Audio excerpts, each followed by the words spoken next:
Bismillahirrahmanirrahim. Assalamualaikum warahmatullahi wabarakatuh. Perkenalkan, kami dari kelompok 2 mata kuliah dasar-dasar akuntansi akan memaparkan sedikit tentang materi bahasan kami, yaitu tentang siklus akuntansi, di mana tugas ini adalah untuk memenuhi salah satu tugas dasar-dasar akuntansi dengan dosen pengampu Ibu Dr. Ambar Sri Lestari MPD. Kami kelompok 2 terdiri dari 3 orang, yaitu ada Muhammad Kusuma, saya sendiri, dan Muhammad Rifai Suhendra, serta saudari saya ada Natasha Faujiah Ahmad. Dari itu, mari kita simak bersama-sama.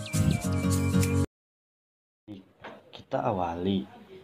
Pasti rekan-rekan bertanya atau semuanya bertanya, apa sih itu siklus akuntansi? Nah, siklus akuntansi atau accounting cycle menurut Sofyan Sapri Harahap dalam buku teori akuntansi tahun 2003, beliau memaparkan bahwa siklus akuntansi adalah proses pengolahan data sejak terjadinya transaksi. Kemudian transaksi ini memiliki bukti yang sah sebagai dasar terjadinya transaksi. Kemudian berdasarkan data atau bukti yang sah ini, maka diinput ke proses pengolahan data sehingga menghasilkan output berupa informasi laporan keuangan. Sedangkan menurut Kartomo dan La Sudarman dalam bukunya Dasar-Dasar Akuntansi yang diterbitkan oleh Publis halaman 8, beliau memaparkan bahwa siklus akuntansi adalah suatu urutan transaksi, peristiwa, aktivitas, dan proses dari awal sampai akhir, dimulai dari awal seperti lingkaran yang tidak akan pernah terputus. Nah, dapat disimpulkan bahwa yang namanya siklus itu adalah satu hal yang saling berhubungan, saling berputar, dilalui berbagai alurnya dan tidak akan pernah terputus antara satu dengan yang lainnya. Jadi siklus akuntansi ini adalah satu hal atau lingkaran dalam proses terjadinya akuntansi. Lantas apa saja prosesnya atau siklus akuntansinya? Nah, di sini ada yang pertama itu transaksi usaha. Kemudian setelah transaksi usaha, adanya pembuatan bukti asli atau bukti terjadinya telah dilaksanakan transaksi usaha. Kemudian adanya pencatatan dalam buku harian atau jurnal. Nah, jurnal di sini ada dua. Ada jurnal umum dan jurnal khusus, di mana sama-sama saling dibutuhkan untuk mencatatkan kegiatan harian atau transaksi tersebut yang telah dilakukan. Kemudian setelah dalam jurnal dicatatlah ke dalam buku besar. Nah, buku besar adalah buku yang berisi informasi-informasi kegiatan transaksi yang digabungkan dari awal sampai akhir berdasarkan akun-akun tertentunya, beserta ada buku tambahan. Nah, buku tambahan di sini adalah buku yang membantu proses pencatatan dalam buku besar. Setelah dicatatnya ke dalam buku besar dan buku tambahan, selanjutnya ada neraca lajur. Namun sebelum neraca lajur di sini dilalui terlebih dahulu ada dua proses, yaitu neraca saldo. Jadi setelah dalam buku besar dimasukkan terlebih dahulu ke dalam neraca saldo. Nah, neraca saldo di situ adalah berupa penggolongan-penggolongan dan dilihat dari saldo-saldonya. Kemudian setelah dalam neraca saldo ada ke dalam jurnal penyesuaian. Jadi apabila ada yang belum sesuai, masuklah ke dalam jurnal kembali. Nah, jurnal penyesuaian di situ menyesuaikan, membenarkan pencatatan atau kesalahan pencatatan yang telah terjadi pada pencatatan sebelumnya. Kemudian ke dalam neraca lajur. Nah, dalam neraca lajur itu berisi ringkasan-ringkasan kegiatan sesuai dengan akun-akunnya. Di situ banyak dicantumkan yang nanti akan dilampirkan pada gambar di bawah ini. Kemudian setelah dalam neraca lajur nanti muncullah laporan keuangan sebagai penanda bahwa transaksi ini sudah ditutup. Apa saja akun yang ditutup? Ada berbagai macam akun. Nah, di dalam laporan keuangan itu ada dua jenis, yaitu yang pertama laporan berupa laba rugi. dan laporan posisi keuangan. Nah, laporan laba rugi dan laporan posisi keuangan ini dibutuhkan dalam pelaporan keuangan sesuai dengan sumber yang kami dapatkan. Setelah adanya laporan keuangan, maka nanti ada jurnal penutup yang benar-benar menutup kegiatan atau pencatatan sehari-hari yang berupa jurnal kembali. Nah, setelah dalam jurnal penutup, maka nanti muncul neraca saldo setelah penutupan. Setelah dilaluinya berbagai proses, maka muncullah neraca saldo setelah penutupan. Nah, sebelum ke transaksi usaha kembali, sebelum memulai kembali, adanya di situ ada proses atau jurnal pembalik yang ibaratnya mengawali yang telah diakhiri, proses yang telah diakhiri menjadi proses yang awal lagi. Nah, di situ adalah merupakan proses siklus akuntansi dari berbagai tahapan. Nah, berikut ini ada beberapa bukti-bukti transaksi yang menjadi syarat penting dalam siklus akuntansi ini. Nah, di sini saya melampirkan ada dua. Yang pertama ada kwitansi ataupun berupa faktur tagihan. Nah, nanti ini akan dibahas dalam khusus bab transaksi. Nah, kami membahas hanya secara garis besarnya saja. Kemudian tadi setelah transaksi, maka muncullah atau pencatatan ke dalam buku harian sesuai tanggalnya, tahunnya, akunnya masuk mana saja dengan diberikan judul, kemudian nominalnya dicantumkanlah dalam jurnal. Nah, dalam jurnal umum. Nah, jurnal umum ini harus bersifat balance atau seimbang antara debit dan kreditnya. Kemudian ada jurnal yang satu lagi yaitu jurnal khusus. Nah, jurnal khusus itu ada beberapa macam juga. Ada berupa jurnal penjualan, ada berupa jurnal penerimaan kas, ada jurnal pembelian atau jurnal pengeluaran kas juga. Nah, sebenarnya untuk yang jurnal khusus itu jarang juga digunakan dalam perusahaan jasa, mohon maaf. Nah, selanjutnya ada buku besar dan buku tambahan. Nah, berikut ada buku besar dan buku tambahan merupakan proses siklus akuntansi. Selanjutnya ada jurnal penyesuaian dan neraca saldo sesuai dengan yang tadi saya sampaikan bahwa sebelum ke dalam neraca lajur itu ada neraca saldo terlebih dahulu, kemudian nanti disesuaikan akun-akunnya dan nominal-nominalnya sehingga meminimalisir terjadinya kesalahan dalam proses pencatatan. Kemudian ada neraca lajur. Nah, neraca lajur ini di situ ada neraca saldo, penyesuaian, neraca saldo setelah disesuaikan, kemudian laporan keuangan laba-laba rugi. Nah, di situ nanti laporan keuangan itu muncul lagi di dalam yang tadi setelah neraca lajur ada laporan keuangan. Nah, laporan keuangan di sini ada laporan laba rugi dan laporan posisi keuangan. Setelah itu adalah jurnal penutup yang menutup kegiatan ini, tentunya harus balance juga, harus seimbang karena menunjukkan bahwa transaksi itu berjalan dengan sebaik mungkin. Selanjutnya ada neraca saldo setelah penutupan dan jurnal pembalik. Berikut contohnya. Selanjutnya saya akan menjelaskan materi tentang transaksi. Apa itu transaksi? Transaksi adalah suatu aktivitas perusahaan yang menimbulkan perubahan terhadap posisi harta keuangan perusahaan. Misalnya seperti menjual, membeli, membayar gaji, serta membayar berbagai macam biaya yang lainnya.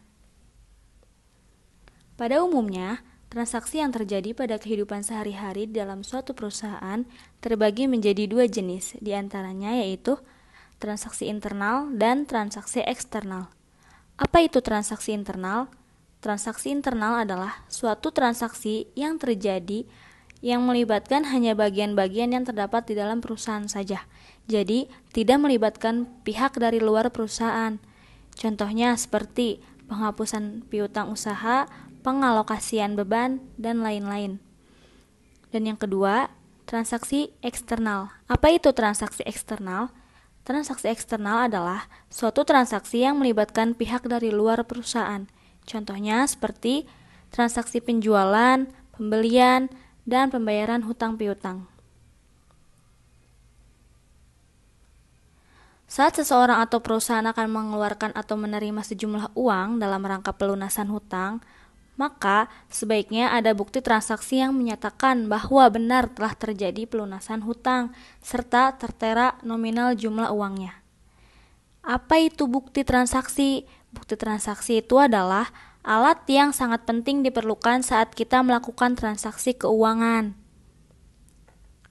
Adapun bukti-bukti transaksi dalam bentuk yang berbeda-beda. Contoh yang pertama itu adalah kwitansi. Apa itu kwitansi? Kwitansi adalah bukti dari transaksi pada saat penerimaan sejumlah uang.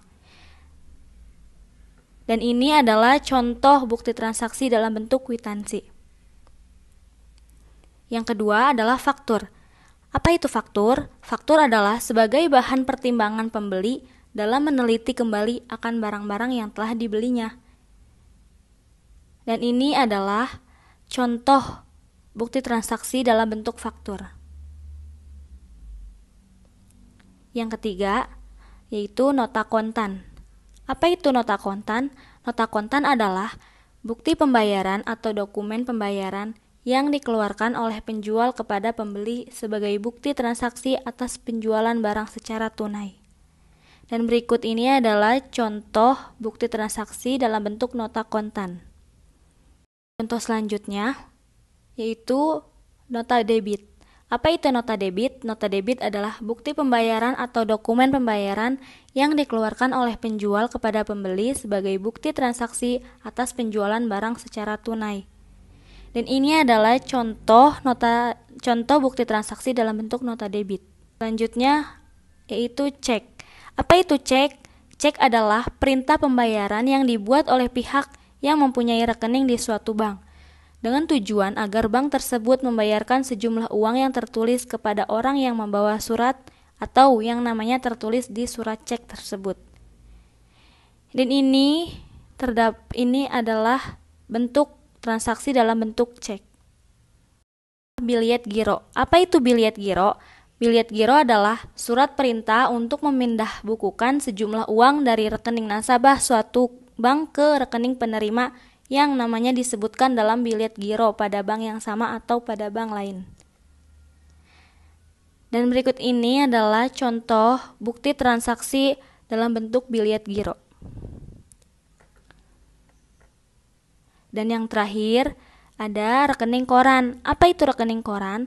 Rekening koran adalah bukti untuk mutasi kas di bank yang disusun oleh pihak bank untuk para nasabahnya. Dan ini adalah contoh bukti transaksi dalam bentuk rekening koran. Selanjutnya, di sini saya akan melanjutkan materi tentang dokumen. Apa sih dokumen itu? Nah, menurut Wikipedia, dokumen adalah sebuah tulisan yang memuat informasi. Biasanya, dokumen ditulis di kertas dan informasinya ditulis memakai tinta, baik memakai tangan atau memakai media elektronik. Kemudian, kalau menurut KBBI atau Kamus Besar Bahasa Indonesia, dokumen merupakan surat yang tertulis atau tercetak yang dapat dipakai sebagai bukti keterangan seperti akta kelahiran, surat nikah, dan surat perjanjian. Dan barang cetakan atau naskah karangan yang dikirim melalui pos, rekaman suara, gambar dalam film, dan sebagainya yang dapat dijadikan bukti keterangan. Kemudian, kalau berdasarkan jenisnya, dokumen dibagi menjadi dua, yaitu ada dokumen fisik dan dokumen intelektual. Nah, apa sih dokumen fisik itu? Dokumen fisik adalah dokumen yang menyangkut materi ukuran, berat, tata letak, sarana, prasarana, dan lain sebagainya. Kemudian, dokumen intelektual merupakan dokumen yang mengacu tujuan, isi subjek, sumber, metode penyebaran, cara memperoleh, keaslian dokumen, dan lain sebagainya. Kemudian, kalau ditinjau dari segi penelitian, dokumen terbagi menjadi 3 jenis, yaitu sebagai berikut.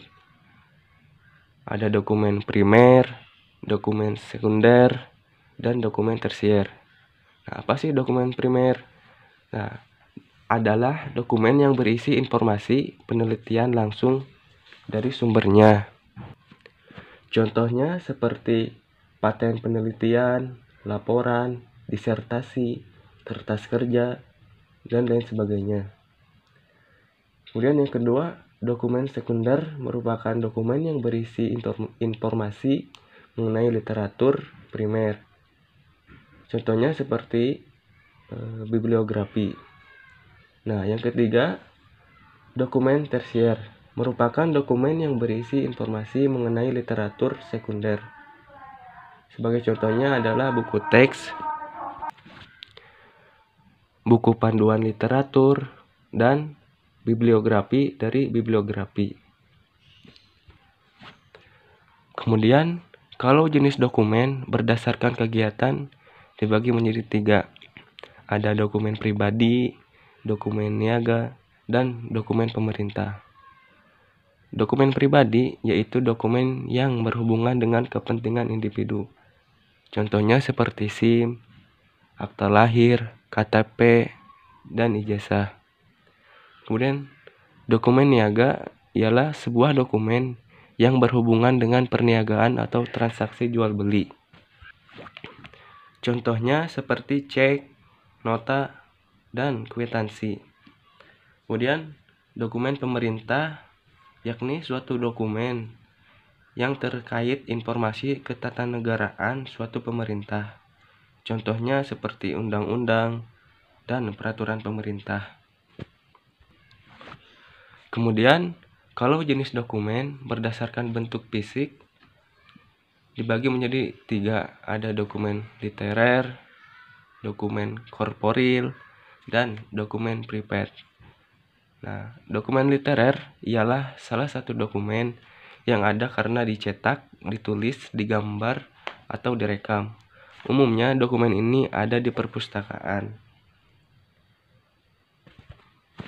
Contohnya seperti buku, majalah, dan film. Kemudian dokumen korporil, yakni sebuah dokumen berupa benda bersejarah. Umumnya dokumen ini ada di museum. Contohnya seperti patung, fosil, dan lain sebagainya. Kemudian dokumen privat yaitu suatu dokumen berupa surat atau arsip yang biasanya disimpan dengan sistem kearsipan. Contohnya seperti surat niaga, surat dinas, dan laporan. Nah, kemudian kalau jenis dokumen berdasarkan fungsinya ada dokumentasi dinamis dan dokumentasi statis. Dokumentasi dinamis yaitu suatu dokumen yang bisa digunakan secara langsung dalam penyelesaian pekerjaan, dinamis aktif, dinamis semi-aktif, dan dinamis inaktif. Kemudian kalau dokumentasi statis ialah salah satu dokumen yang tidak bisa digunakan secara langsung dalam penyelesaian pekerjaan, dokumen koprol, dokumen literal, dan dokumen privat. Kemudian, kalau berdasarkan jenis dokumen dalam sifatnya, ada dokumen tekstual dan dokumen non-tekstual. Dokumen tekstual merupakan suatu dokumen yang berisi informasi dalam bentuk tertulis. Contohnya, majalah, buku, katalog, surat kabar, dan lain-lain. Kemudian, dokumen non-tekstual ialah segala dokumen yang menyajikan informasi dalam bentuk teks dan gambar. Contohnya seperti peta, grafik, gambar, rekaman, dan lain sebagainya.